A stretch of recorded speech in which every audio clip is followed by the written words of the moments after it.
अनपढ़ माँ ने बनाया बड़ा अफसर। दोस्तों, कहानी अच्छी लगी तो प्लीज एक लाइक कीजिएगा और चैनल को सब्सक्राइब कीजिए। दोस्तों, जीवन में सफलता प्राप्त करने के लिए लक्ष्य निर्धारित कर निरंतर उसकी ओर बढ़ना पड़ता है और बहुत सारी मेहनत करनी पड़ती है। किसी लक्ष्य की प्राप्ति के लिए आत्मविश्वास का होना बहुत जरूरी होता है और ये आत्मविश्वास अपने लक्ष्य की ओर बढ़ाए छोटे छोटे कदमों से बढ़ता है। आत्मविश्वास को बढ़ाने के लिए हमारे पेरेंट्स, हमारे माता पिता और हमारे गुरु, इनका बहुत बड़ा योगदान होता है। ये आत्मविश्वास बढ़ाने वाली दोस्तों कहानी है, तो प्लीज पूरी कहानी देखिएगा। ये कहानी एक विद्यार्थी की है जो पढ़ने में ना बहुत अच्छा था और ना बहुत बुरा था। बचपन से ही उसको आर्मी में जाने का शौक था और इसके लिए उसने काफी तैयारी भी की थी, पर उसकी ये मेहनत काफी नहीं थी। दोस्तों, बहुत कोशिशों के बाद भी उसका सिलेक्शन आर्मी में नहीं हुआ और उसकी एज आर्मी में जाने की अब नहीं रही। अपनी असफलता से वो लड़का निराश नहीं हुआ और उसने 12वीं के बाद जहां जहां भी नौकरी मिल सकती थी, सभी जगह नौकरी तलाशनी चालू कर दी, पर यहाँ पर भी उसको कोई सफलता हासिल नहीं हुई।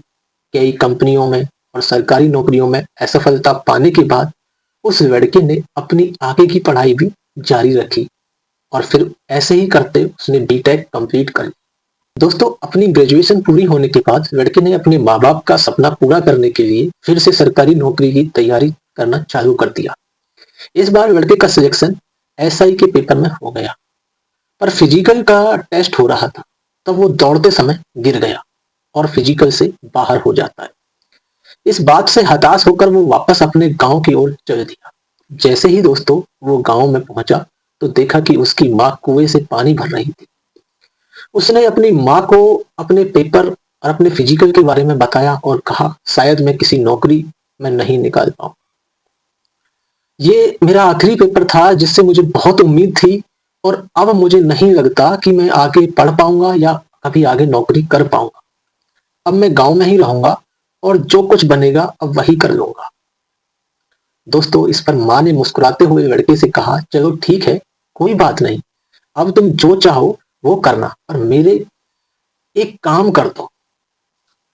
दोस्तों, माँ अंदर गई और एक रस्सी ले आई और सामने पेड़ पड़े, मतलब एक पेड़ से पत्थर की ओर इशारा किया और कहा, क्या तुम इस पत्थर को इस रस्सी से काट सकते हो?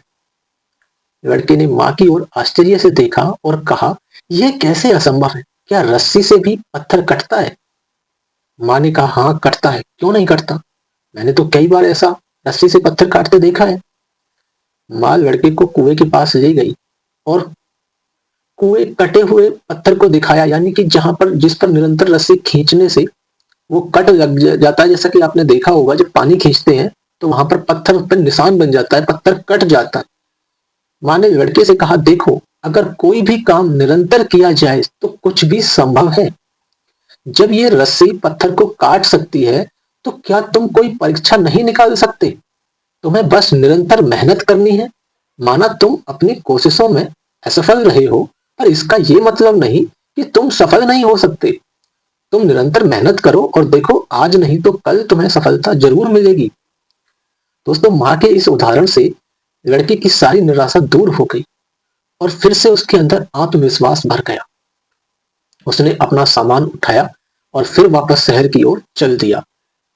लड़के ने अपने हर विषय पर रोजीना, मतलब डेली, अपनी मेहनत चालू कर दी।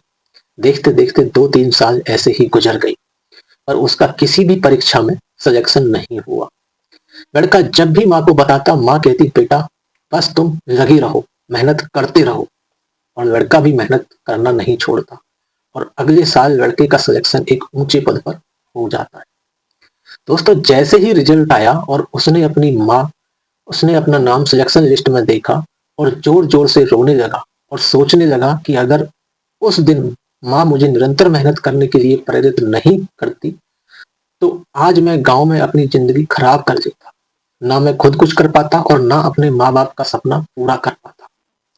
उस लड़के की तरह हम किसी भी लक्ष्य को प्राप्त कर सकते हैं। बस हमें दोस्तों निरंतर मेहनत और अपने ऊपर कॉन्फिडेंस, आत्मविश्वास होना चाहिए। बहुत बार ऐसा होता है कि जब हम एक दो बार असफल हो जाते हैं तो हमारा आत्मविश्वास बहुत कम हो जाता है और हम अपने आप को हारा हुआ मान लेते हैं और कोशिश करना छोड़ देते हैं। और दोस्तों यही हमारी सबसे बड़ी गलती होती है। जीवन में कभी भी हमें कोशिश करना नहीं छोड़ना चाहिए। जितने भी व्यक्ति इतिहास में सफल हुए हैं या जिन्होंने नाम कमाया है, वो कभी एक बार में सफल नहीं हुए। वो अनेकों बार असफल रहे हैं, तब जाकर कहीं उन्हें सफलता मिली। आज भी ऐसे उदाहरण भरे पड़े हैं, जिसमें लोग कई बार असफल होने के बाद ही सफल हुए। दोस्तों अपने लक्ष्य को प्राप्त करने के लिए हमें निरंतर मेहनत करनी चाहिए और अपने आत्मविश्वास पर भरोसा यानी कि हमें पूरा कॉन्फिडेंस रखना चाहिए, तभी हम किसी भी असंभव लक्ष्य को प्राप्त कर सकते हैं। जैसा कि आत्मविश्वास बढ़ाने वाली ये कहानी अगर आपने पूरी सुनी होगी, तो शायद ये कहानी आपको अच्छी लगी हो। अगर अच्छी लगी हो तो प्लीज एक लाइक कीजिएगा और चैनल को सब्सक्राइब कीजिएगा। मिलते हैं दोस्तों नेक्स्ट कहानी में। Thank you so much.